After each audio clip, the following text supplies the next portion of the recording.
Around Pesach, it's called, you know. The most important part of that event and that celebration is the story we tell. Let's tell the story of the departure of Egypt. And you can tell me the first two words in the story. Printed in the Haggadah. First two words of the story. So in order to give you a hint, you want a hint, maybe we can figure it out. The hint will be as follows. The story is followed by question. It's preceded by question. In other words, in defining how a story is told properly, what you need to do is to evoke interest. What you need to do is evoke questions. Once you got the children asking, then you got a story to tell. And attentive audience. So therefore, right after the four questions, these are four questions. I'm understanding right? These are four questions, right? Once the four questions are over, the father responds. And one of the first two the words that he says, one of the first four, telling the story. And to me, it is a vivid memory because of my father, blessed memory, recalling all those faces we spent together. He relished in how we began this. And he would say in Yiddish, the answer is, and then he would go into, remember? Say the two words, no? That's clear. SHEMOT. That's the word, no?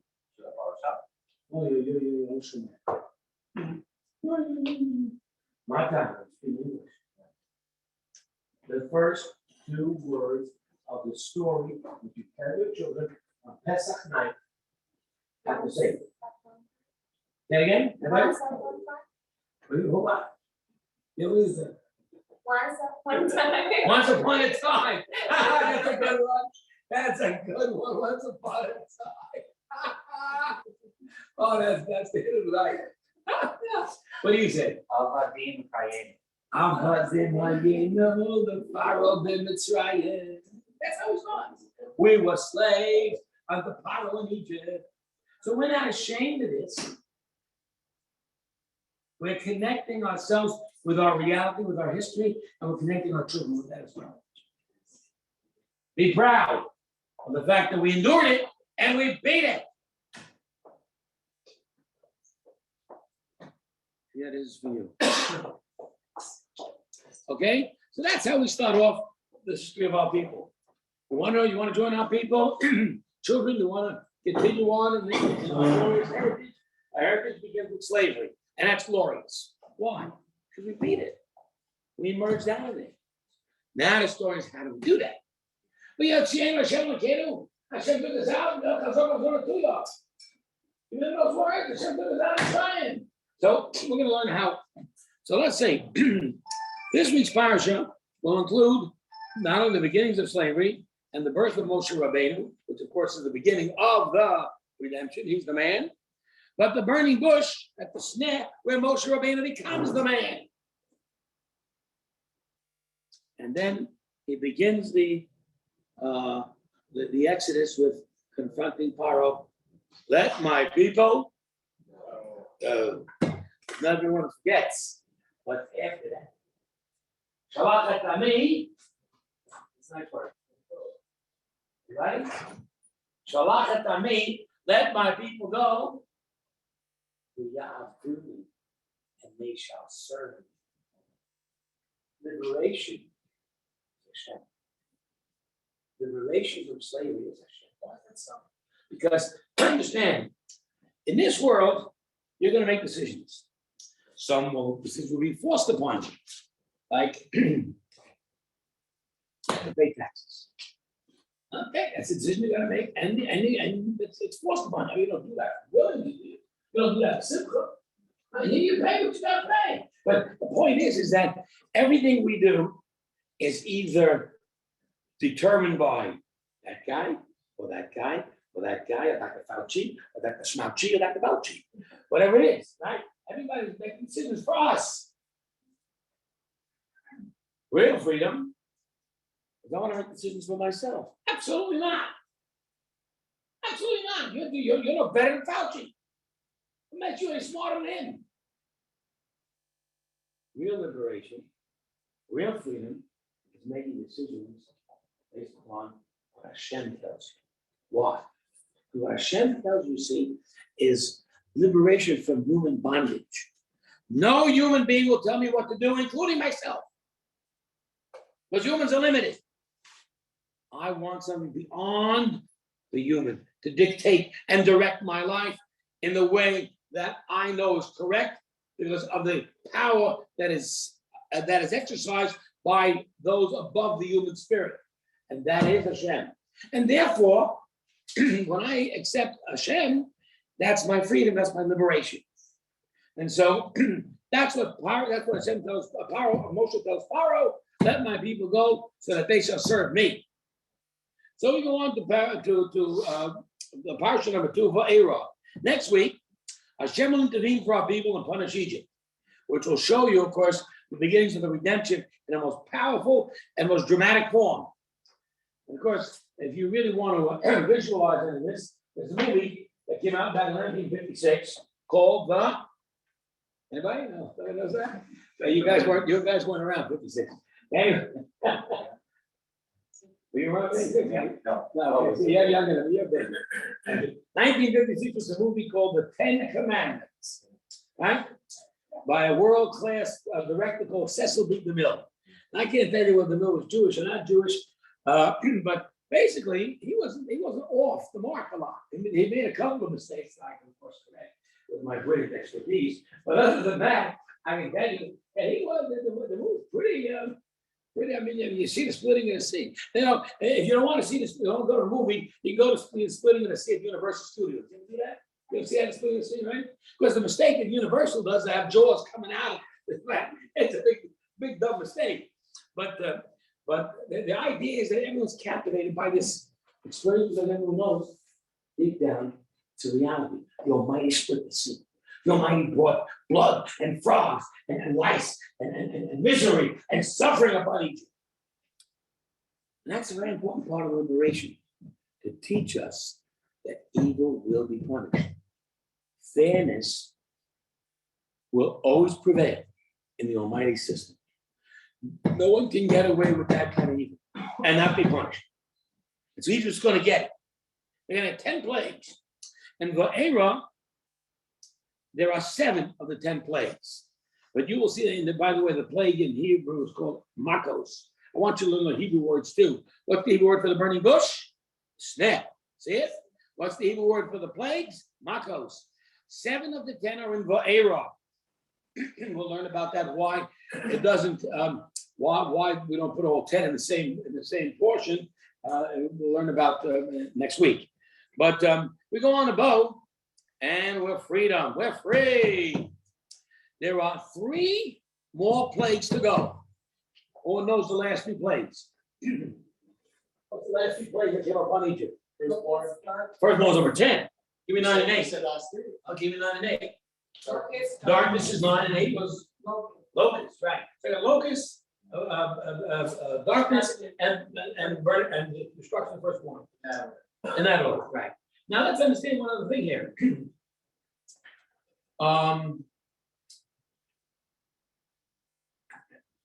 The name of the parsha is Bo, which means come to power and finish the job. How do you spell the word Bo, anybody? Bet? Vav, incorrect. Bet out is correct. Which means that the O is a little dot on top, right? Correct? Okay. Give me the gematria. This is real easy. A bow. Wouldn't you think? Bet Aleph is 3. Bet is 2. Aleph is 1. Why is it 3? The last 3 plagues are in this parsha. You get it? Why all this is happening? We'll learn in a couple of these 2 weeks. But in Parshas Bo, we will celebrate the first Pesach as the firstborn of 9. And we will have this extraordinary experience of the death of the firstborn, the Pesach celebration. What experience! And when we get 2 weeks from today into Parshas Bo. So we're out of Mitzrayim, B'Shalach come Parshas 4, and the Egyptians come chasing after us. Now we're leaving. Now we are leaving. And so again, once again, the main event of Parsha number 1 is slavery.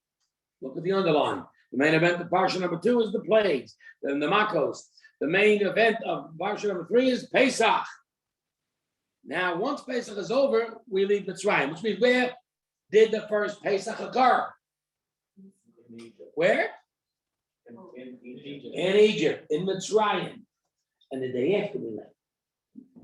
Okay, leaving Mitzrayim the day after is pretty important too, because we don't want to leave Mitzrayim at night.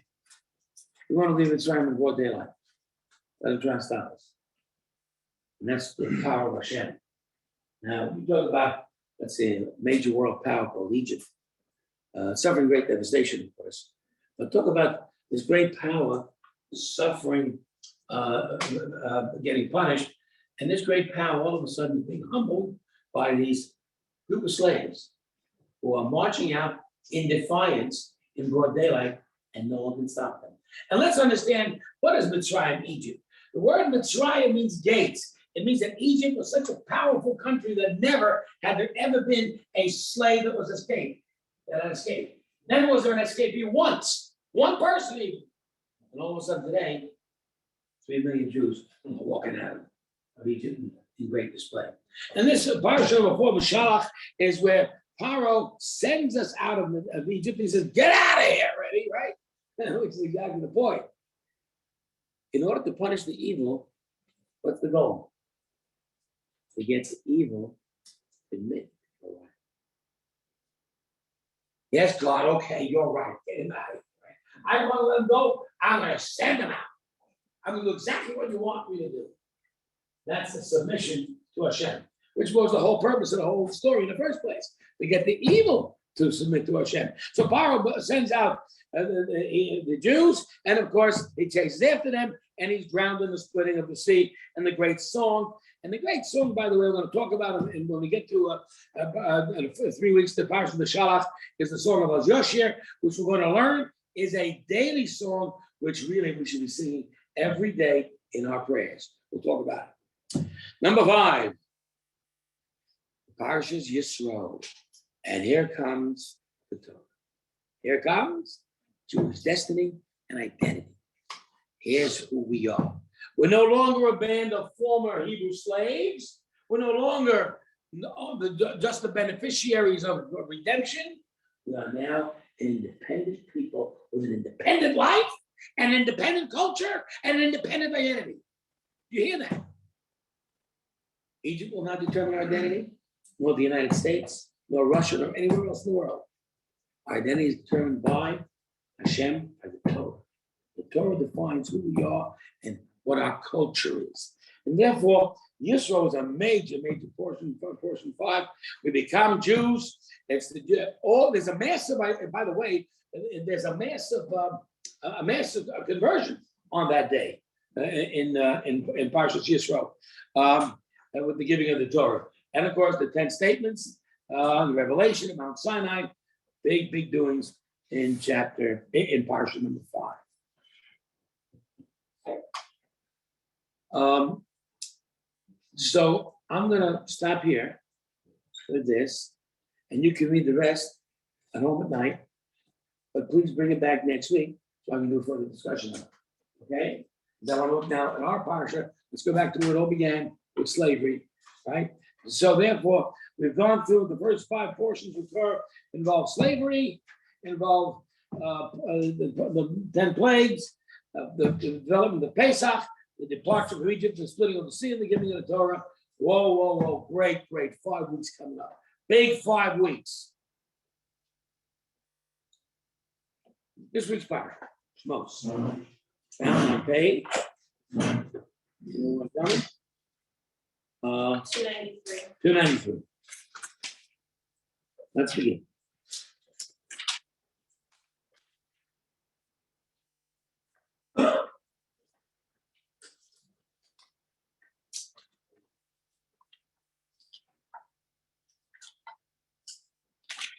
One by one page. Okay, these are the names of the Jewish people, the children of Israel coming to Egypt. The whole family came. Yaakov was the father, the patriarch of the family. He comes with the entire household, and the 12 tribes are mentioned. Would you count them out and tell me how many tribes are there? Anybody? Count them out. How many do you see? I don't see 12 at all.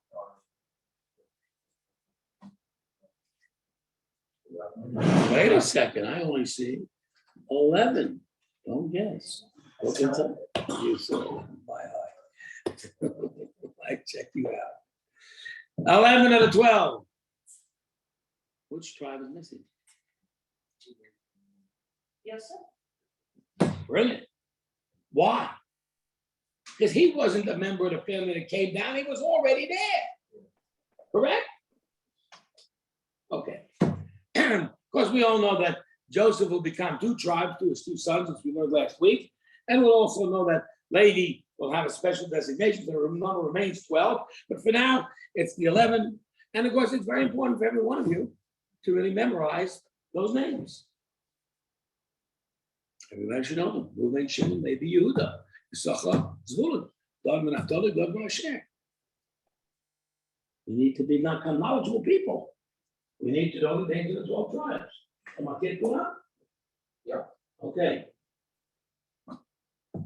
I'm not testing.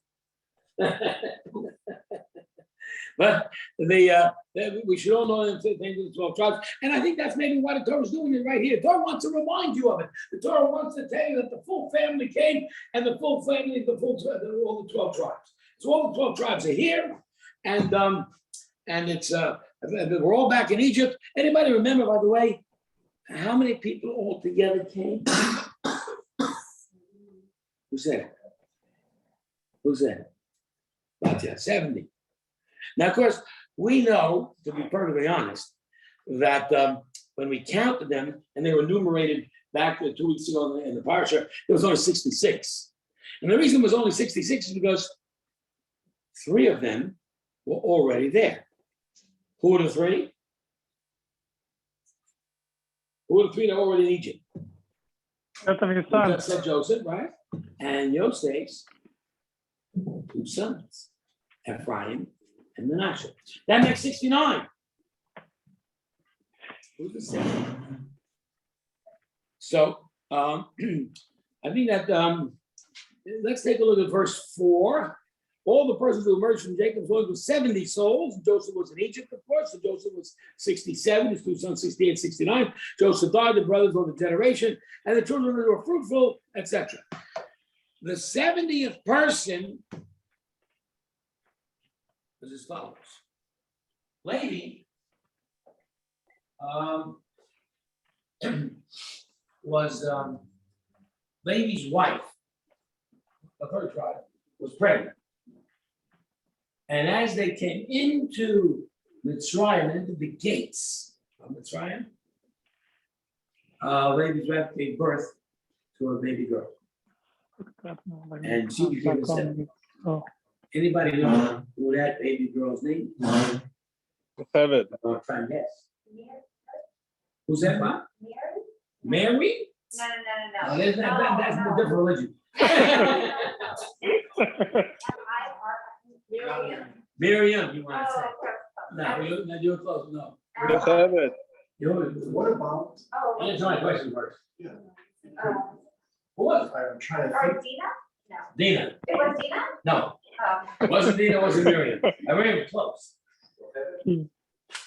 Oh, my God. Yocheved. Yocheved, Miriam's mother. But Yocheved was also the mother of whom? Not just Miriam, but also Moses. Aaron and Moses. And also Moses' brother, Aaron. So that's why we got, this is a very special lady, this Yocheved. What's interesting about Yocheved is that Yocheved is born as they enter Mitzrayim. Now, slavery didn't begin right away, but the sum total of years that the Jewish people spent in Egypt was 210. That's the sum total. Now, Hashem had predicted to Avraham Avinu that it was going to be 400 years. So we learn from here, from 2 words, that Hashem, what he did was he cut off 190. And he counted 190 from the time of the promise to Avraham Yitzchak's birth, and all the way through to Yitzchak and Yaakov and all those adventures until they came to Mitzrayim. That was 190 years plus 210 more in Mitzrayim, total 400. the Hebrew word that is used for Hashem to make this discount, Jews always like discounts, you know? So the discount was the word called kates. Kates is spelled kuf tzadi. What's the matter? Kuf tzadi. Come on. Kuf tzadi. I know these things, folks. Right? Kuf tzadi is 190. That's the 190 years that Hashem made the kates. No, it's he made the and kates means end. He made the kates quicker by cutting off kates, cutting off 190. Left with 210. During these 210 years of slavery, Moshe Rabbeinu was born. Anybody know how long Moshe Rabbeinu lived? The world famous 120. Okay. Anybody know where Moshe Rabbeinu spent the last 40 years of his life? Anybody? In the desert. Very good. That means that Moshe was 80 years old when they left Mitzrayim. Is that correct? If he died at 120, he spent the last 40 years in the desert, he left him from 180. Now, if his mother came to Mitzrayim at the beginning of the 210, and he's now 80, right? How old was his mother when the baby Moshe was born? Say again. 130 is correct. Amazing. Right? So at 210, and they come into the Mitzrayim, and of the 210 years they spend there, the first 130, then comes Yocheved, and at the 130, she gives birth to Moshe Rabbeinu and to the rest of the crowd, right? And then to the rest of the actually, the Moshe was the youngest. She gave birth to Moshe Rabbeinu at 130. She had given birth earlier to Aaron, the older brother, and to Miriam, the older sister. So now it came out 180. 130, and then Moshe Rabbeinu now is 80 years old. The Jews have completed the 210, and they're out of Mitzrayim. Rabbi, Yes. question. What about Asina? Wouldn't she count? Osina? Asina, the daughter raised as an Egyptian. She's too from Yaakov's line. No? So she was, right? Yeah. She has to be because she's a Jew. Who is she? She is the bride of Yosef. The bride of Yosef is part of the crowd. She's part of the descendant. Oh. And not sure her name was Osina. I think that she was the boss demon, correct? But that was already, and she actually even before that, she got to Mitzrayim before Yosef. Yeah. That's right. She doesn't know from Mitzrayim. Before Yosef. Anyway, so that's the Jews in Mitzrayim. There's 70 of them, and verse 7. And the Jewish people were fruitful, teemed, increased, became strong, very, very much. 6 words to describe being fruitful and multiplying.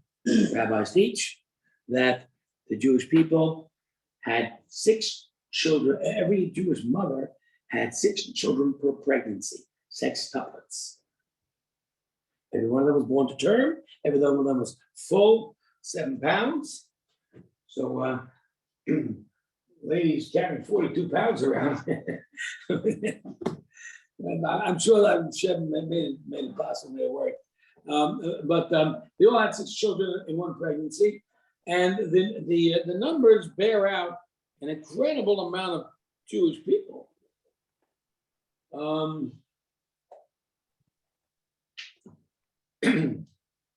600,000 Jews stood at Mount Sinai. Of course, you understand those 600,000 were men. There's at least another equal amount of women. That's a 1.2 million Jews. Of course, there were kids too. But those kids were like at least 6 kids per pregnancy. Let's assume minimally each mother had 6 children. So of the 600,000 couples, right, we had 3.6 million children. Which means 3.6 million children, 1.2 million adults, and we've got 4.8, close to 5 million Jews. Maybe 200,000 more for elderly. But you're talking about 5 million Jews. What does that mean? 70 became 5 million abroad, not at their homeland. The Jewish people are the unique people in the world. We're the only people who are born abroad. The French were born in France, the English in England, the Australians in Australia, the Portuguese in Portugal, and the Spanish in Spain, and the Jews born in Egypt. So that means this is a nation that didn't even have a land. It became a nation, became 5 million strong. And the Jewish people, of course, are blessed. This is a great blessing for our people. We all consider every child a blessing, don't we? Every baby, every addition to the Jewish people, every family, right? There should be more babies and more children, and it's all blessings. And the Jews are blessed there with 6 children per pregnancy. Verse 8. A new king arose on Mitzrayim, and he did not know Joseph. Now, that's a little tough to understand because Joseph is written in the annals of Egyptian history. Everybody knows Joseph. Any Egyptian knows Joseph. Anybody who's ever been part of that country knows that Joseph saved Egypt. Egypt would be dead without Joseph. And what happens is that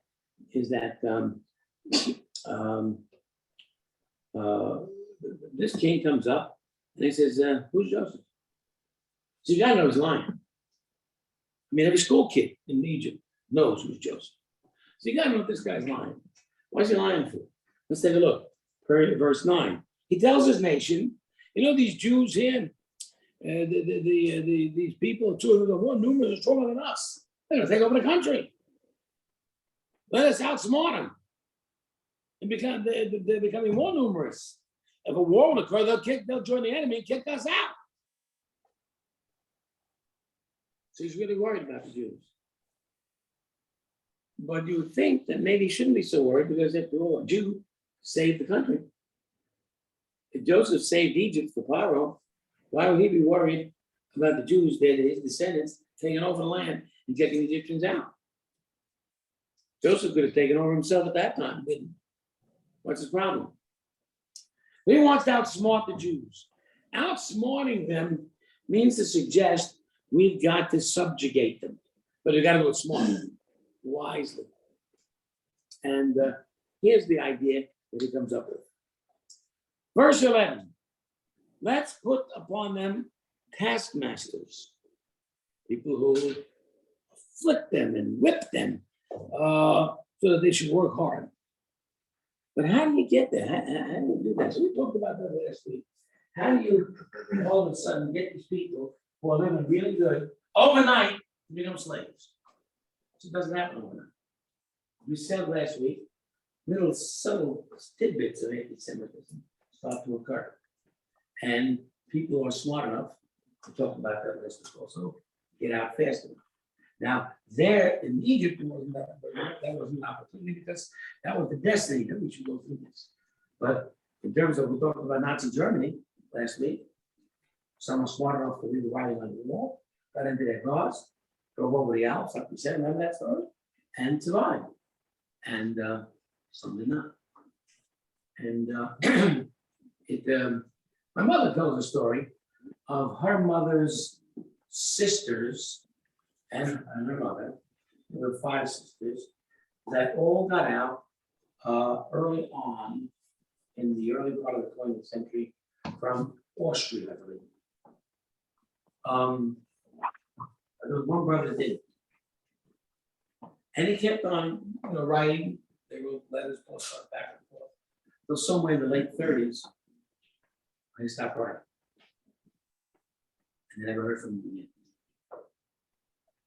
And again, the question is, yes, it's difficult to make a change. Yes, it's difficult to change the locale. But remember this, How did Abraham, Avram Avinu, become the first Jew? That's what's all. Move. Move. I often tell many people that come here, come to learn, and they do want to convert or something. And I say to them, where do you live? They tell me somewhere in the middle of nowhere. And I say to them, why did you move?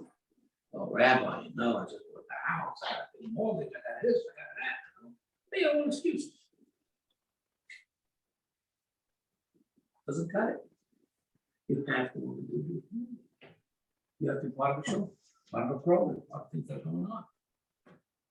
The point is that Moshe, Hashem told Avram Avinu, get out of town, go someplace else, go to Eretz Yisrael. For us, we have to recognize the same thing. But once again, little tidbits of hatred and persecution and suffering are beginning in Mitzrayim. Now, Paro pulls all the networks and it goes on national Egyptian TV. 2, 4, and 7. Plus all the cable channels. And he says, ladies and gentlemen, I'm your fearless leader of Egypt, and it's time to help build the country. Those with patriotism for Egypt, good Egyptians, so join in. Who do you think were the first to join in and become the best Egyptians in town? The Jews. Who were the best Germans in Germany? The Jews. Some of our brethren are the best Americans, the Jews. And I'm not putting down patriotism. The fact of the matter is, Rabbi Victor Miller, of blessed memory in Brooklyn, always told his followers, and he was a great, great leader at the time, that everyone should have a flag at their home on July 4th. That doesn't mean we didn't celebrate Thanksgiving, but it does mean that you have to have a certain patriotism for your country. But it's limited. And that's where people oftentimes get confused in terms of doing kindnesses. I want to be kind. I want to be giving. I want to help out. I want to be part of the community. I want to be part of the rest of the American community. And so the effort to move in or blend in or assimilate becomes the kind of effort that almost has no restrictions at all. Well, I'll do this to bend over and that to bend over and this to bend over and that to bend over. There's more American and more American and more American and more American. Well, okay, we have a few lights out there on December 25th, not the end of the world. Come on. Stuff like that. And the first people to show up for work the next day in Egypt were Jews. And Egyptians were there too. And they worked together for a while. Working, let's say, an assembly line to build these great cities of Pithom and Ramses. But the funny thing was that slowly but surely every day, the Egyptians moved ever so far back on the line, the assembly line, and the Jews moved forward. So eventually, the Egyptians were ready to be taskmasters, who would then whip the Jews into shape and harm the Jews and get them to work. Come on, it's for the cause. And so we talk about working really, really hard. In Hebrew, we call it porach. Porach is a really hard, harsh, backbreaking work. Some say it was bad because it was miserable because they made people work where they could not feel accomplishment. They had men do women tasks, women do men tasks, or they had the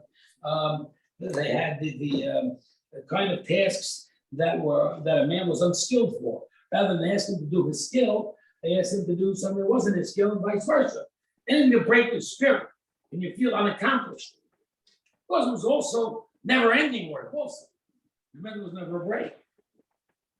And that was the kind of slavery that the Jews endured, which is different also because we're going to learn that as contradistinct to slavery in the South in America back in the 1800s, there the individual slave was owned by the individual owner.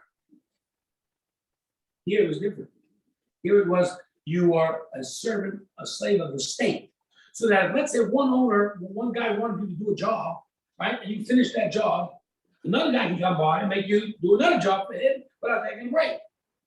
Right? If you are the individual owner, you're a slave, so you know you can't overuse a slave, but you want to, get productivity out of it. So therefore, you make it work, you want a 2-hour break, and then get back to work. But now, if the state owns it, then every guy can come after you one after the other. There was never a break. And so this became really, really torturous.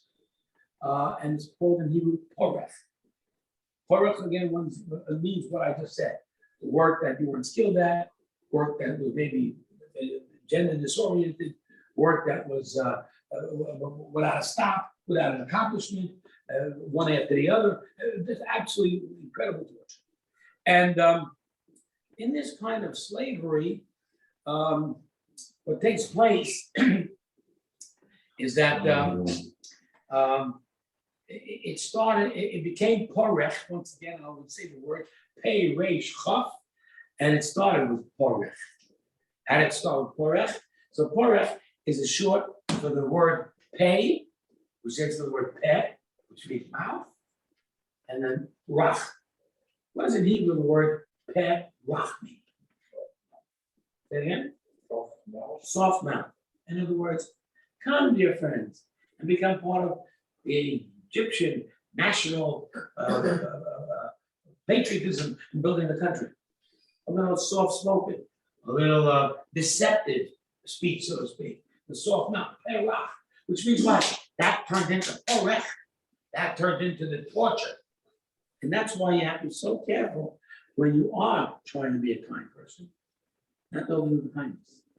Don't go overboard. There's limits in terms of how much you should do and how much. I mean, I got a lot of money inside you, a lot of stuff. I got nothing left to pay my rent. That doesn't make sense. You're not using your head. Use your head. Do properly for others, but also remember your own self-respect, your own self-identity, your own self-importance and need. So therefore, when Jews become so engaged in the national interest, Jews get involved with the presidential elections, and they want this president, that president, and this program, and well, I believe in this, I'm a Democrat, I'm a Republican. That's not for us. We look at the issues, see what's best for I think the best way that Rabbi Miller used to say to choose an elected official was to determine his morality. Was he in favor of gays, transgenders, abortions, and stuff like that? If that's what he's involved in, that's not our candidate. Our candidate is to be the person who stands up for basic moral decency. And therefore, we definitely we use that as our gauge, and we don't get involved in too much of this excitement to hoopla. Not for us. We're separate. We need to be known as separate and be separate. You Jews are always separate. Yes, yes, no, this is you. Yes, we are. And that's what we have to remain nationally, particularly in a foreign country, which is the United States of America. It's a foreign country. Meaning simply, I am a Jewish American, or am I an American Jew? Listen again. Am I a Jewish American, or am I an American Jew? The truth is, I'm an American Jew, meaning that, yes, I live in America, but I'm a Jew. I'm not a Jewish person who happens to be a member of America. I'm not a member of America. I am here as a wonderful guest and grateful to my gracious hosts. But this is not my place. Everybody knows that. Because this can happen, whatever happened in Nazi Germany, it can happen here tomorrow. People have to be aware of it and on guard all the time. And therefore, you can't be fooled by the Melech Mitzrayim or by a president that, let's say, opposes aid to Israel or wants to fund Palestinians and so forth. You have to be on guard with these matters. So in any event, Jews become slaves. And however, in verse 12, it seems that the Jews continue to multiply. And the Egyptians bitter themselves and bitter the Jews. In verse 13, the Hebrew word is vayamoraru. From the word maror, which means bitter. The slavery was bitter, and that's why in Pesach night we use bitter herbs to remember that. And so now the king of Egypt in verse 15 wants to try to change things a little bit here, and he talks to the midwives, Shifra and Pua, who by the way are AKA Yocheved and Miriam. And remember this, by the way, folks, in this early development of Jewish resistance against the suffering, it is the women who they center stage. It is the women who fight back. Watch. In verse 15, it says that he tells these midwives, who's Yocheved, the mother, and Miriam, the sister, the daughter, he tells them, when you get these, when you're delivering these babies, right, kill the boys. And the girls you can let live. Now, the Miyalos didn't listen to him. They feared God, and they kept the children away. They're all women who have the babies. They're all women who deliver them. They're all women who put their lives in danger to be killed by Paro, but do not ever harm the Jewish child. And so the situation is horrible now, killing babies, as you all know. And finally, in verse 22, next page, verse 297, Paro commands the entire people, every son to be born, into the river. Throw them away. The daughters you can keep alive.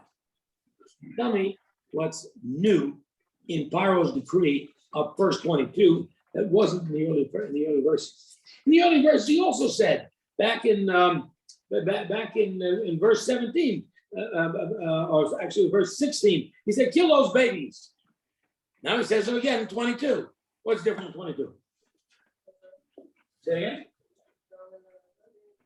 Drown in the river. Well, I think he was doing that back in 16 too. And I think that was the idea. Everybody, not just More than that. What does the entire people mean? It means more.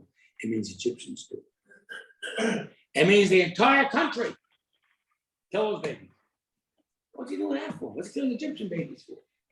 So the rabbis teach that day that he, you know. Don't say it, but You want me to say it? you say it. Sure. Yeah. Okay. That day, his magicians came to Pharaoh and said to him, a baby's going to be born today, and that baby is going to take the Jews out of Egypt. We see it in the stars. But the problem is we don't see the whole story. We can't tell you if the baby's a Jew or an Egyptian. Okay, every baby born today, this is what I got to be saying. Kill all the babies born today, Jew or Egyptian.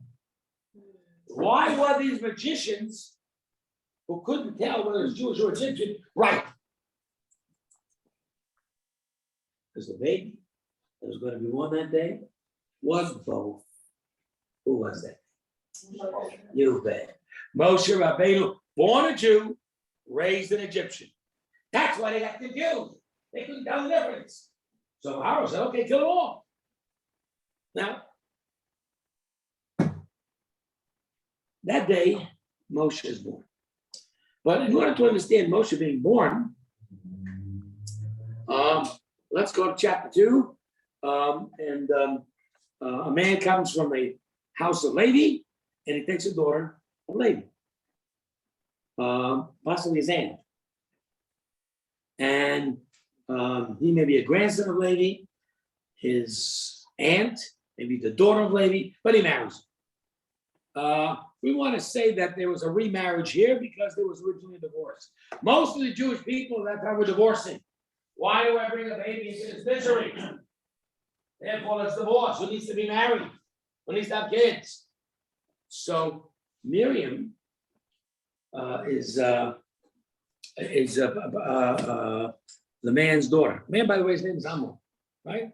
So Miriam comes up to her father and says, Father, with all due respect, I have respect for your father. You're worse than Papa. You hear that? With respect. What? Now worse than Papa. Why? Well, Paro said the boys should be killed and the girls should live. And you are divorcing mother, and you'll have neither boys or girls. Besides, if the baby is born, even if the baby dies, the baby has come to the world with a guaranteed share in the world to come, even having lived seconds or minutes. But if the baby is never born, they will have no share in this world or in the world to come. And so he listens to his daughter and he remarries his mother, and they have a baby. And their baby in verse 2 is very, very good. Baby's good. All babies are good. Anyone remember the first time we ever used in the Torah the word good? Tov? When? How about before he made you? He said, then he said other stuff was good too. And God saw this and it was good. God saw that and it was good. Right. What was the first thing he said was good? The first thing, create light. Rabbis teach that the moment Moshe was born, the entire house lit up. Rabbis also teach that Moshe Rabbeinu was born with a circumcision, with no force. And they knew this was special. This is the baby who will lead us out of bondage. And so they remembered also one other thing. They were able to hide the baby, as you can see, for 3 months. Let us say that 3 months, right? Because the baby was born prematurely at the 6th month. So all these factors tell you the baby is special. Miriam says to her father, I told you so. I told you. Terry married mother, I told you. And of course, they're all excited. Except after 3 months, they can't hide the baby anymore. So they make him a little basket. Everybody knows the story, verse 3. And verse 4, the sister, that's Miriam, stands from afar to know what's going to happen. Take a look at verse 4 again. We're going to learn years later that Miriam was rewarded for this. And she's rewarded by virtue of the fact that she waited for this baby's outcome. She will be rewarded, and years later, when she will be punished for saying gossip against her brother, the people will wait for her. What did she do here that was so unusual? To stand there afar and see what would happen. What's she doing? So let's understand what she's doing here. Here's the baby in the basket. And the baby is slowly going down the road. Right? And she stands from afar to see what's going to happen. What is she doing so spectacular? What's so great about it? She didn't jump in the water and save him. And then she couldn't, because the Egyptians would come and kill the baby. So she is watching the basket go down the river, and for that she's rewarded. Why? Are you asking us, or is this rhetorical? I'm over this. So that she can ensure that he's nursed by a Jew. But how did she know she's going to be saved? She's praying. She's praying. She's praying and hoping. Okay. Little extra word, little blockism, if you will. She's praying, she's hoping, and she's willing. What does willing mean? I'm willing this baby to stay. Sometimes you can find the strength within yourself personally and mentally that can will something to happen. I want it so bad, I'm going to make it happen. Simply by my will alone, and nothing else, just by wanting it so bad. Hashem says, you want it so bad? It's yours. Really? You want this baby to survive. Why do you want this baby to survive? My brother. Why did she want this baby to survive? She prophesied. She prophesies what? She prophesies to her father that what? That if you go back to mother and you have a baby, that baby's gonna take us out of trying. When he first was born, for the first 3 months, her prophecy's right. Now the baby's in the river, you know what her father tells her? There goes the baby down the river, there goes your prophecy down the river. And she said, nothing. I will this baby. I will this baby until our Savior. He'll take us out. So she's standing there and willing him to save. Do you understand? That's why he's saved. Because of the power of her wanting so badly. For the power of saying, Hashem, you gave me a prophecy. Now let your prophecy come true. And Hashem willed him to save him. So who's down at the river over there? So down at the river over there, and verse 5, correct? Is our friend Bridget. Is that right? Yeah. Now Bridget used to be Bridget some time ago, but now her name is Batya, and that's Batya. But she's not known as Batya right now. Who's she known as? Bat Paro. She's not the daughter of Hashem, but Paro, right? Right? Daughter of Paro. The daughter of Paro is coming down to wash herself at the river. What you doing that for? Who do I care? She's going to bathe. What do I think going to bathe? She wants to wash herself away from the idolatry. She's converting right now. And her conversion will be the change of her name to the daughter of Hashem from the daughter of Paro. This conversion happened right here. Conversion 101, right there. Right? Okay. So what happens? She sees the basket and she sends out at the end of verse 5. What does she send out? She sends out her maidservant, right? Now the word maidservant is often told in Hebrew as Amah. Aleph Mem Hey is a maidservant. However, in addition to being a maidservant, there is also the word Amah can mean an arm, an arm's length. In other words, I stick out my arm to get what I want. And the longer I stick it out, the more I get. Except I can't stick it out too far because my arm ain't that big. So I have to move, right? She didn't have. All of a sudden, what was that? Spider-Man or something? What was that? Spider-Man, you know, the arm, all of a sudden the arm goes flying out. You ever see that? Right? You come in to learn the parts, you learn cartoons. Right? And the arm goes flying out. And the arm is 3, 4, 5 times the size of its original form. What the hell here I did that? What was the name of that hero? Superman, Batman? What's the guy that did that? The guy that Arrow Man, Elastic Man. Which one of those guys?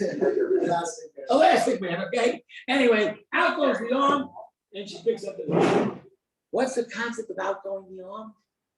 She again wanted something very bad. Do you understand? When you want something, you will find that your arm will extend beyond its reach. If you really want it, you can move it. And you all of a sudden you're able to achieve something physically that you never imagined you could do. Me, I'm gonna run. How can I do this? And I did it. She didn't want it, man. So this is again one expression of wanting something to happen. Why does the daughter of Paro want this to happen? Because the daughter of Paro is sick and tired of her father, and sick and tired of Egypt, and sick and tired of Egyptian life, and sick and tired of this oppression. And she has this prophecy inside her that baby's Jewish. And so she picks up the basket in verse 6, right? She sees the child. And she immediately tells that it's a Jewish child. How did she tell? Anybody? Circumcised. Okay, very good. Right? So She picks up the child, right? She sees the child, and the child's crying. Now, but it doesn't say child. What does it say? Look what it says in verse 4, verse 6 again. She opened it, saw him, the boy, and behold, a youth. All of a sudden, the boy became a youth. How old is the boy? 3, 4, 5, 6, maybe tops. Right? How old's a youth? 8, 9, 10, 11, 12. We see the difference. In a moment, he's a boy, in a flash, he's a youth. What's happening? So we all know this. When a baby's born, baby's a certain cry. As the months go by, the cry matures. And you hear a different sort of cry, a more mature cry. The sounds from an infant to a baby, right? You know about it, right? Okay, so you know. So I have to know about these things. So the baby, when he cried, was not a newborn. He looked like a newborn, but he was not, because he cried like a youth, because he really was not a newborn. How old was he? He was 3 months. Remember, you put in the basket at 3 months? You couldn't hide him anymore? So you got a 3-month-old baby crying, and you can distinguish it. Any mother can distinguish it. Any mother can distinguish the cry of a newborn versus the cry of a 3-month-old. Any mother can do that. And so she realizes that his baby was supposedly born today. It looks like he's born today. Because after all, he finally came to term after 3 months, being premature at 6 months. But his sound was different. The problem was he looked like a newborn. And if he was a newborn, on the very same day that Pharaoh made the decree to what? Kill all the babies, Jew and Egyptian, this baby was destined for death by the decree of Pharaoh. Who saved the baby? The very daughter of Pharaoh. See? The story of evil finds its retribution within your own ranks. Your own people will go against you. Your own daughter will go against you. And that's what happened. So she picks up the baby. And she has mercy on the baby. She's clear that the Jewish baby, for that matter, too. And because she sees the circumcision. And she finally finds the sister who's been waiting in the wings, right? In verse 7, the sister's waiting in the wings, right? And she says to the daughter of Pharaoh, do you want me to get you a maidservant? A nursemaid to nurse the child from the Jews? Because the child had been trying to nurse on other Egyptian women and was not successful. Why is that so? Hashem knew that this boy would someday talk to God at Mount Sinai. The very same mouth that would talk to God at Mount Sinai could not suck from the Egyptian woman. Could not suck from a Gentile. That he had to be holy and pure from the beginning. So he refused to suck. So she's desperate what to do with this child. So she comes, all of a sudden she pops up, waiting in the wings behind the bushes, comes out and says, I got a nursemaid for you from the Jews. Because he ain't taken from the Egyptians. And so of course she brings them up. And we all know, of course, that Moshe Rabbeinu goes up in the palace of Pharaoh as a good Egyptian, prince of Egypt, and soon to become the Pharaoh himself. Except one little problem. Go to the bottom of the page and look at verse 10. Tell me what it says. You don't have a chumash? What is the matter with you? Are you half baked or what? Half baked. Wow. I'm so sorry that I wasn't your teacher in grade school. Boy, if I was your teacher in grade school. Oh,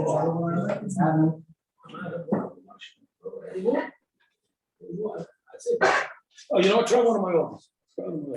Okay. What changes everything in verse 10, everybody? Yael, what do you say? What do you say, Yael? What do you think? What do you see in verse 10 that changes everything? Changes the plans of this boy's future. And the boy grows up And he comes to the, oh, I beg your pardon, I got the wrong sentence. I beg your pardon. I wasn't fair with the question. I'm sorry, I take it back, okay? I apologize. Verse 10, he goes up and becomes Moshe. Okay, verse 11, things get worse for the Jew. And that's at verse 11. That's where things change. Take a look at verse 11, tell me where things change now. He went to observe their burden. Their suffering. Right. And it says, in those days, Moshe grew up, and went out to his brethren. Take these two phrases and put them together. Moshe grew up, went out to his brethren. What's the significance of putting these two acts together? What's the significance of growing up and going out to your brethren? He has identified with them. That's one biggie, for sure. Sympathy. Oh, Michael. Sympathy. Which means what? Caring and willingness, like you're Maturity. describing. Yeah. I'm not self-interested. I got somebody else. I see other people's hurt. I can feel other people besides myself. And I'm gonna share. That's growing up. Maturity is Pasuk Yud Aleph in Perek Beis. Everything changes. Perek Beis Pasuk Yud Aleph. And those days, that's how you know when your child is getting maturity. That's how you know when you're mature. If I have self-interest, that's not very mature. Mature is learning that there's other people out there, other needs out there, other concerns out there, and learning to care. That's what growing up's all about. Plain and simple. And you may often find in your social sphere people who are really self-centered. And and in that self-centeredness, you'll find people and you'll be amazed. They're going to a 25-year-old person who's acting like a 10-year-old. With total disrespect and irrespective of other people around them. And you're amazed by it. But that's what we call the lack of maturity, yes. It doesn't say anything about Moshe realizing that he's a Jew because he is circumcised. Correct. Wouldn't he realize that he's Different. Correct. But I think what made him really realize it was different, I mean, you can also say that's a phenomenon. People are born with all sorts of birth defects, whatever. What's going to go on? You can say that. But the thing that changed him is that Moshe realized that there's people out there suffering. And he calls them my brothers. Well, then your question comes better. How do you know they're brothers? How do you know that there was those were brothers? How do you know that he's Jewish? Because of the love of his mother. Okay. Mike's contribution for the night. Love of his mother. Yeah, I mean, mom's milk is the love of a fellow Jew. Jewish milk, if you will. Holy Israel. Everyone knows, of course, that there's a stringency to kashrus to have Chol Israel, correct? It's such a chumrah. Now, Chassidim are very careful with it. Chabad really a big on it. They won't drink any other milk. But Ramosha Feinstein did paskin, and he did decide that it was permissible to drink regular milk in America because the laws are governing the distribution of the milk was far too strong to assume that it's straight, that it came, let's say, from a pig's milk or something. You can be sure it's a cow's milk. So because of that, Ramosha said, if you want to drink Chol Israel milk that's specially supervised by a Jew, it's a wonderful mitzvah. But if you don't, also okay. And no one should ever accuse someone of not being careful with kosher because of the fact that he drinks regular milk. That's what much important. However, the Chabad want to be strict. Okay, we want to be strict. It's a wonderful thing. So in the early years, when we were first married, we didn't keep the extra stringency of the milk. Now we do. So I said, at least my children will have Chol Israel for the first couple of years of their lives. I mean, if my wife is Israel, she's giving the milk, Chol Israel. So that was my guarantee of Chol Israel milk for the children. And I finally said to my wife, well, let's go all the way. But anyway, well, yeah. Before you proceed, can you just bring down for us real quick. What is the connection between Moshe's situation and Yosef's? I mean, they're very similar. Very similar. Yosef is in Mitzrayim. He never assimilates. He sends the message to his father, I'm still your son. Moshe Rabbeinu. And it just strikes me very curious that Avraham also shares a similarity. Well, I'm not sure, I see Moshe similarity. What is the similarity of Moshe from Yosef? That he was raised. Okay, raised in a foreign environment, okay. Right. And never assimilated. I got you, that's your point. So, once again, of course, there is a similarity, and I think Michael was right about that. That Moshe was raised in an Egyptian environment, Yosef was raised in an Egyptian environment, Yosef remains true to his faith. But the difference might be that Yosef had that one, Moshe did not. Moshe, the best Jewish background he had was his mother's milk. Yosef, on the other hand, had 17 years of training with his father. There's a difference there. Still, Moshe Rabbeinu does not have a heritage that he needs to hold on to. He's got to discover it.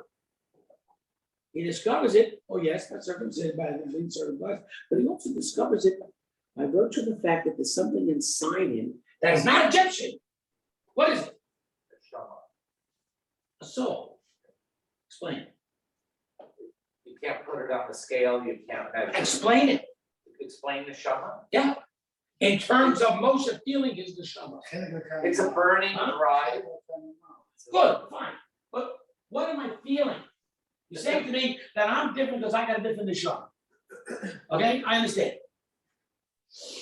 What about me is different than all my friends that I go to school with in Egypt?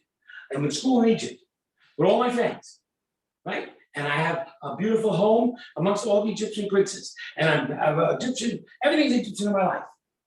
And then I feel somehow a little different. Why? I got an neshama. What do I feel? What do I feel? That's different than the Egyptians. Compassion. Oh, Feels compassion. because the Egyptians don't. So far. The Egyptians have no problem beating on a guy, whipping a guy, abusing a person. Egyptians have no problem with that. Problem at all. And the Germans didn't have it 50 to 80 years ago. Germans had a problem in a harming Jews. It was a sport. It was like hitting the baseball. So he feels it's wrong. How do we know he feels it's wrong? Read verse 11 and prove it. Further burden. Go further. Read more. He hits. He strikes a person. Who? Which person? Egyptian. Which Egyptian? The guard. Task. Which guards? Taskmaster. Who's doing what? Look at the passage. He's hitting another Jew. And then you swing into action. You swing into action with the kind of compassion that says, it is intolerable. I cannot live with this. I'm miserable. How many people, I don't mean to like joke on everybody, I want to joke on myself. How many people, thank God things have been quiet in Israel recently. Can you recall a time, 2, 3, 4, 5, 10 years ago, when there was a lot of terroristic activities? How many people slept the night after a terrorist activity in America? You feel bad. You see the sirens, you see the dead Israelis. Some guy shot up 21 Israeli school children, and it's some school in the Negev, some school in Tzafon, whatever it may be. And then what? You feel bad, you saw the images on a TV, and you went to sleep. It's true, I'm guilty. How many people can be absolutely outraged to the point where you want to go to an Arab embassy and break their windows? And you see something like that. How outraged can you be? Do you understand the outrage of this man? He's not softly going out and killing the Egyptian. He's outraged. He's got a gun in his hand. He'll shoot 10 for every Jew that gets hurt. I'll take out 10 Arabs without a problem, without thinking twice. That's how you have to be outraged. Who's that? That's what it means to be Egyptian. That means to be Egyptian. I feel the pain of people that are suffering. I feel as if it's my pain. Maybe they're my brothers. Certainly brothers in humanity, for sure. If you see a non-Jew getting beaten, don't you feel some pain too? Even if it's a non-Jew. How much more so if it's a Jew? But the point is, do you feel someone else's pain? Do you feel kindred to that person? Do you feel suffering? I mean, listen, you read the papers, if you read the newspapers anymore, or you watch the stupid news on TV, every single day on TV, this atrocity and that atrocity, and then this one killed that person, and the police are in hot pursuit, and then they show you the pursuit, because someone's over there taking a video, it's all fun, and the funny is, I watch the TV. I watch it on, a Cops and Robbers show or something. Really, right? Outrage, pain of a fellow human being, outrage over the pain of a fellow Jew, I must be one of them. I'm certain not one of my classmates. I can tell you that. Well, not only don't they care, they relish it. They get a kick out of it. Hey, how many Jews did we do today? It's fun. It's a sport. It's a game. So that's where Moshe transforms. And he hits and he kills the guy. Now, how did he kill a guy? He didn't have a revolver, didn't have a spear, didn't have, what do you say? Pushed him? Must have been a push. He spoke. He hit him in the head in the floor and cracked the skull. Yeah, but I don't know how, before he told him how to kill him. He spoke to. He spoke to him. He spoke to him. Yeah, what? Let me hear this again. He spoke. I hate you. You're bad. You don't do this. And go. Come on, folks. How did he kill him? Supernatural. Come on, you know what he With did? With the same name. He said the holy name of Hashem. Michael's flying tonight. Michael, tonight. He spoke the holy name of Hashem. And you know what the name of Hashem means here? Okay. Say the holy name in full. We all know that that the holy name was expressed by God at Mount Sinai in Revelation. God said, "I am the Lord, your God." The Lord meaning the Yud Kei Vav Kei name, the Holy One, which we're not allowed to pronounce, correct? And lo, if you have no other gods, what happened then? They all died, right? They all died. Couldn't handle it anymore. Too much of an exposure to the spirituality of Hashem removes your physicality and your body is gone. Now, the only other time in history that the holy name of Hashem was ever expressed was on an annual basis in the temple in Jerusalem. By whom and when and where? High By priest. whom? Kohen Gadol, the high priest. On Yom Kippur. And where? Holy In the the Holy of Holy. Holies. What did the people do when they were out? So the rest of us are gathered outside and we hear the Kohen Gadol saying this. Fall on our face. We fall on faces, right? And what do we do nowadays?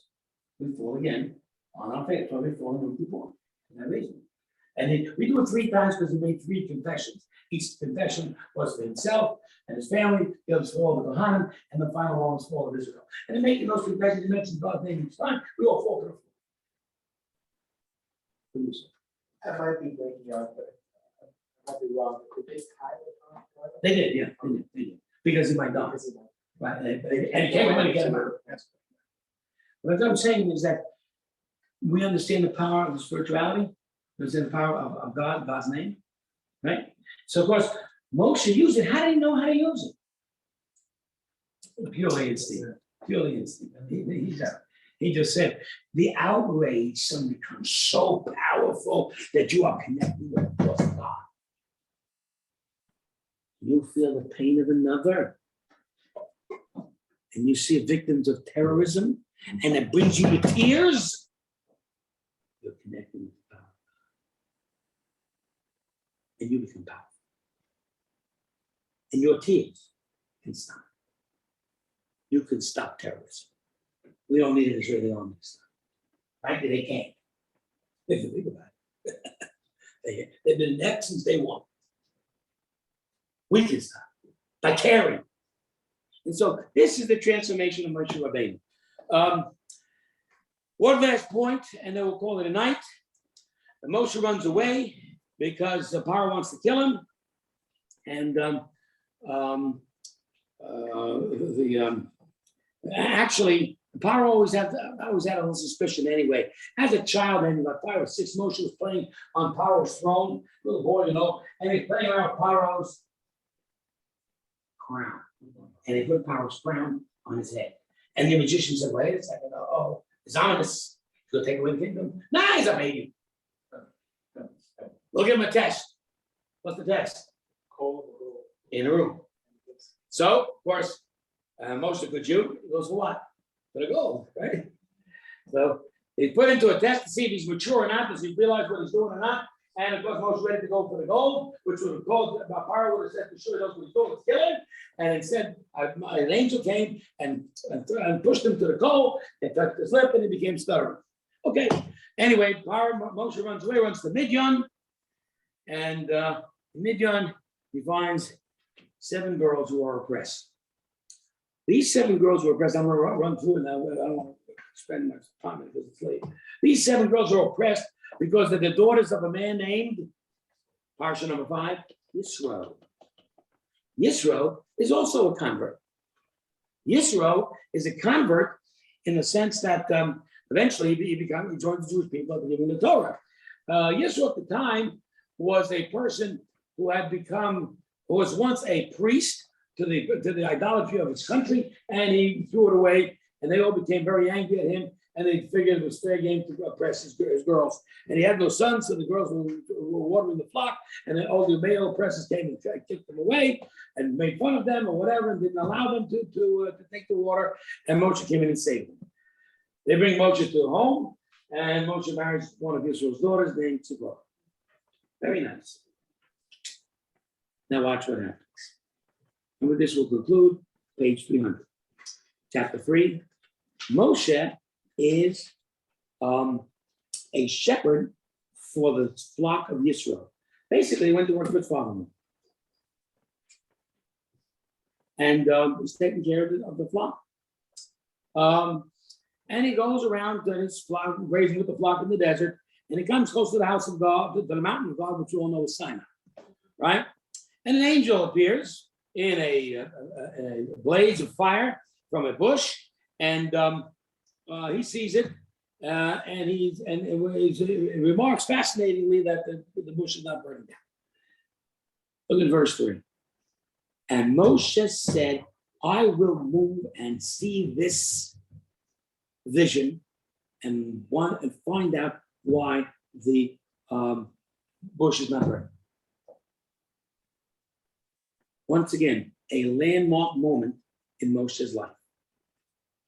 He was not the only one who saw the bush not burning.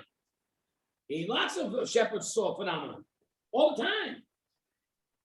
But you see, Moshe was piqued with curiosity. The others were busy.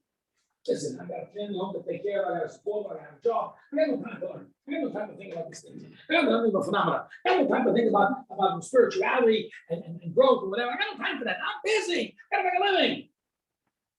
Moshe said, I don't care about that stuff. I gotta find out something here is challenging me for my essential existence. Why does that bush not burn down? And look at verse 4.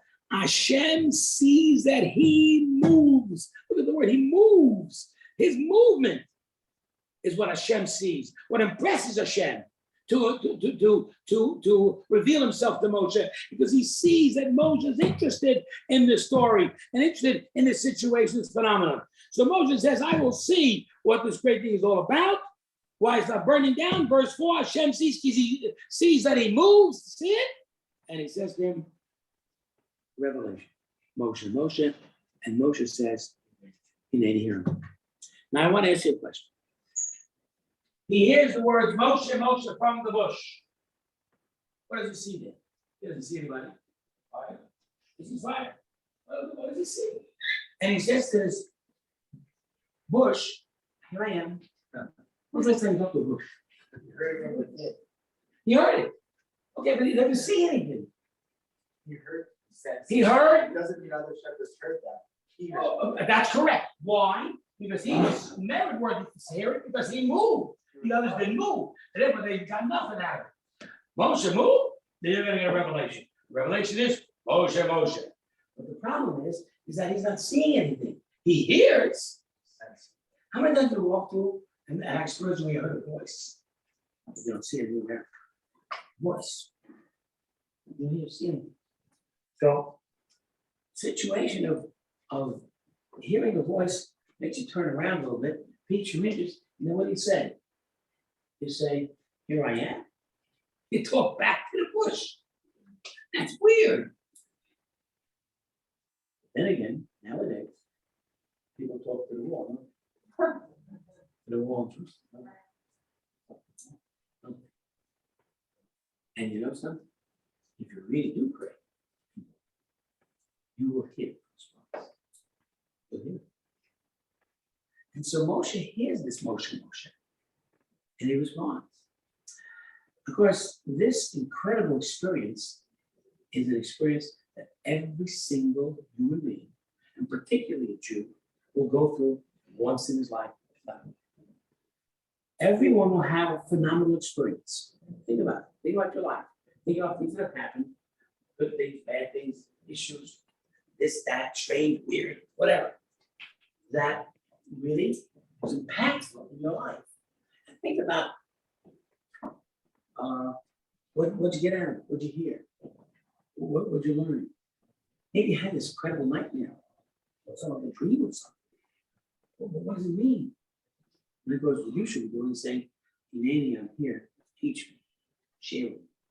Because Moshe, you see, is a very confused young adult. Well, I shouldn't say he's a young adult, he's 80. But actually, he's 40, I think he's 40.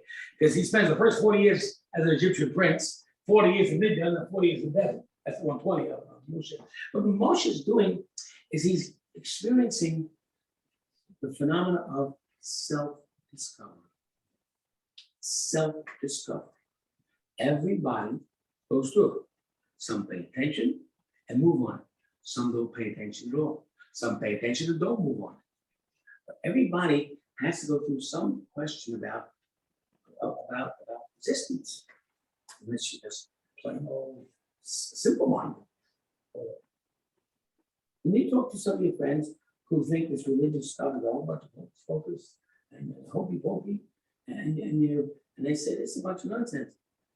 And you never had any curiosity about this nonsense? I mean, okay, it's nonsense. Be fine. I got it. But at least look into it. And then declare that it's nonsense. You never had an interest to look into anything? Judaism, Christianity, Islam, something, somehow, somewhere, something? Anything? Well, I'm busy, you know. I'm furthering my career, and I got to get a good grade on this final exam.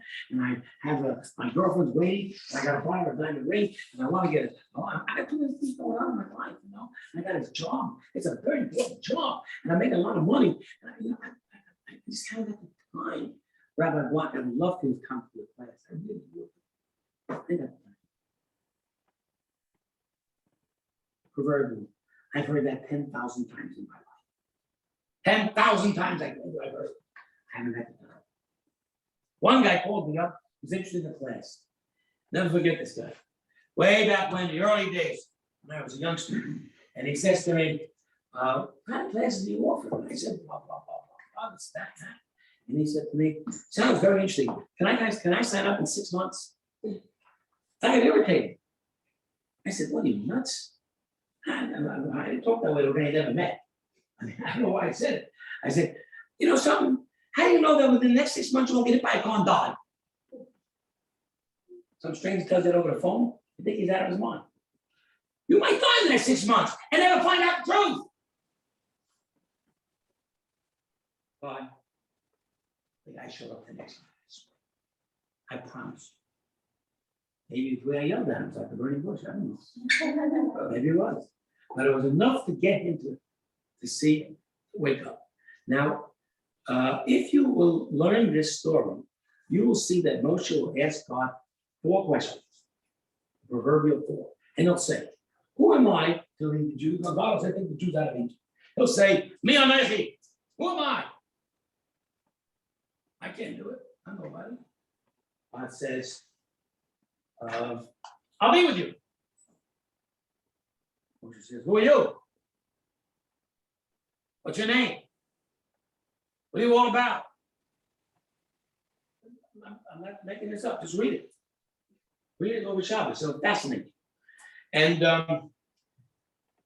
God says, I am who I am. You ever hear that? I am who I am. You ever heard that one? No, right?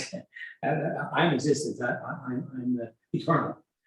And Moses says, but the Jewish people you're sending me to, will they believe or not believe? Who are they?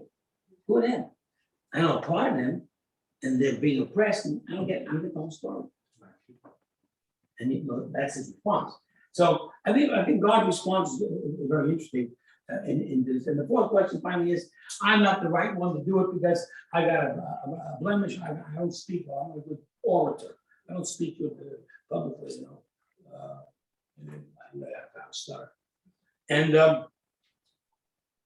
what's interesting is that these are taught to us to be the 4 proverbial questions that every human being should ask. And the first question is, who am I? Put yourself in the mirror. Who am I? Where did I come from? I'm so happy. What am I? What meaning do I have? What purpose do I have? What value do I have? If anything. And then, of course, the answer would be, I'll be with you. So what does that answer mean? It means simply this. You want to know the truth? I'll be the truth.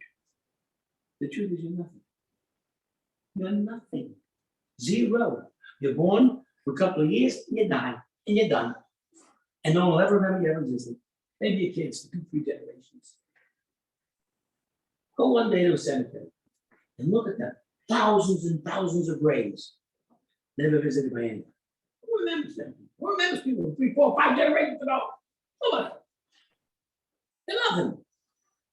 Unless you stick with me. Without me, you're nothing. With me, you're everything. You become the greatest human being you ever lived in the world. Stick with me. Because you latch on to God's power, there's no greater power. The most powerful in one. You can humble Egypt.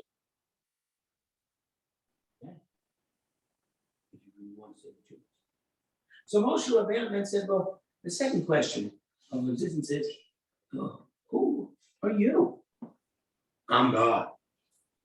Who's that? What's that? Who's gone? What's gone?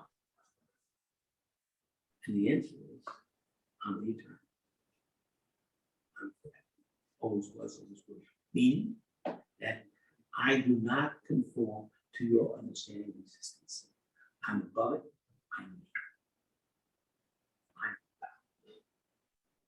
You get some questions answered, but you only get an answer if you answer. And so Moshe then says, okay, I now know me. I now know you. What about everybody else around me? How about people? How about the Jewish people? How about the rest of the world? How do I get them to believe me? The Almighty says, if you want to impress them, I'll give you a miracle with which to impress them. What's the miracle? The miracle is you'll turn your stick into a snake. Why a snake? Because a snake is known as the agent of Lashon Hara. Right? The first snake told Adam and Eve, don't believe in God, eat the fruit. Snake needs a Lashon Hara.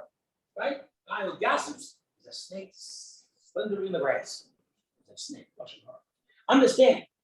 He's saying to Moshe, you just said Lashon Hara about these people. You think they won't believe you? They're Jewish people. They're children of Abraham, Isaac, and Jacob. They're my children. Of course they'll believe you. Why do you say Lashon Hara against them?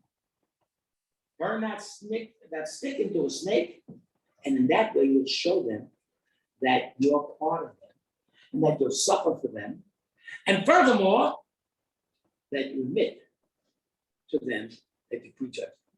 You want to know how to get on with people? Don't say Lashon Hara. Don't be judged. Care about people. Don't assume they won't believe. When you meet people, don't assume negativity, assume positivity. And finally, Moshe says, but I'm not good enough. Question number 4. Thank you. I now know my threefold responsibilities in this world. I have responsibility to me, responsibility to you, responsibility to the people around me. But I'm not good enough. And the Almighty says, you're not. You speak with a stutter? Well, you know what you speak with your mouth. Who do you think gave you a mouth in the first place? Who do you think can make you understood? You could say blah, blah, blah, blah, blah, and everyone will understand you if I want to make it that way. Because I made you, I made your mouth, I made everything about you. I made your pluses, I made your minuses. I made what you're made of and what you can do. Also made your limits. And you can do the job with those limits. At the end. And that's a whole story about a 5th question, which we don't have time for now. There is a 5th, I may even talk about that next Thursday, if you remind me, about that 5th question, because that made a cosmic change in the world. But what was important was that Aaron, what was it, was that Moshe realizes that do not have the kind of humbleness that says I'm restricted or I have difficulties. We all have them. We all are somewhat limited. We have limitations, and we can still do the job. Don't give up. It can be done. You can do it. That's all you gotta do is try. And I'm here for you. You see that mouth that is having difficulty expressing itself? I made that mouth. I'll fix that mouth. I'll make sure you're understood. Sometimes Moshe Rabbeinu would give up, would come up and give a big speech in front of the show. Years later in the desert, and that's all he had to do was look at it. I remember sitting in the class with Reddy, who was very, very, not a mean disciplinarian, but he was sort of the kind of image he struck was a powerful one. Came into the class is unruly. That's all he does. And you know, people knew it much really. So this is the parsha we begin. As I said at the beginning, this great book of the development of our people. Next week, we will see the punishments of the Egyptians. The next week after that, we will see the celebration of Pesach, and soon the splitting of the sea and the giving of the Torah. Thank you all for coming. On Monday, this Sunday, I do not have a class on Monday because I'm celebrating my grandson's bar mitzvah with Shabbos. Nice. So thank you, Mazel tov, thank you. So I got to take care of my grandson. However, I just want to. Therefore, I'm doing this class Sunday night at 7 p.m. You want to come? Everyone's welcome. You don't want to come? You're welcome anyway. Oh, But- I even said that. Sunday night, 7 p.m. That's when I'm right here. Right. We'll make up Sunday morning with a Sunday night. If it doesn't fit your schedule, it's okay. If it does, if you're able to come. You'll enjoy it. It'll be a great place. Thank you, Rabbi. Good nerve, Sharon. Grandma? Sorry? Thank you, Rabbi. Thank you, Rabbi.